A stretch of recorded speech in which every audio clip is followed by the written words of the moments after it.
So it was a revolutionary moment for AI and a revolutionary moment for the field. You can kind of think of it like this.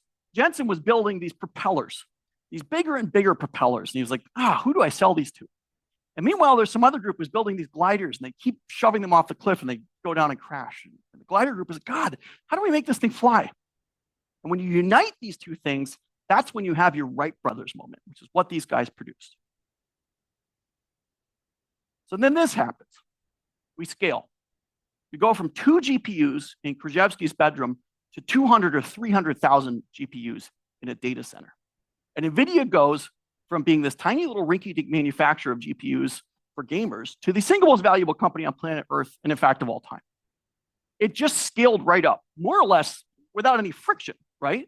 And Nvidia, who had spent over a decade building the scientific computing platform for basically nobody, now is the technology that everybody has to use if they want to use AI, because they're 10 years ahead of the competition, right?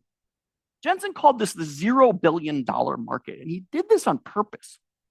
He did not want to pursue a market that other people were pursuing. He didn't want that. He didn't want the competition. He did not want to go back to Battle Royale. He wanted to build something that only NVIDIA can build, and to do that, you had to take Christensen to kind of the extreme and not build a market for some place with like a few customers, but basically a market with no customers at all. No one's going to follow you there.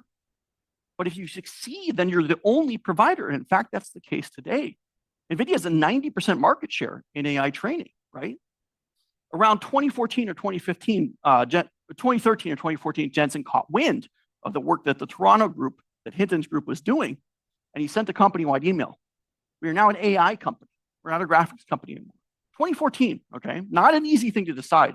And within 2 years, he built basically the world's first AI hardware, dedicated AI training hardware, the DGX-1, sold that to Elon Musk and his group at OpenAI. That was their first kind of real sale of AI hardware. And now, it's everything. It's the whole economy now, basically. So kind of an unprecedented change. But if you talk to NVIDIA, they will tell you that this period was the most important, because this is the period when they were achieving exponential speedups in the GPU and building this platform for science on GPU computing. This, they will tell you, is just a consequence of what happened here.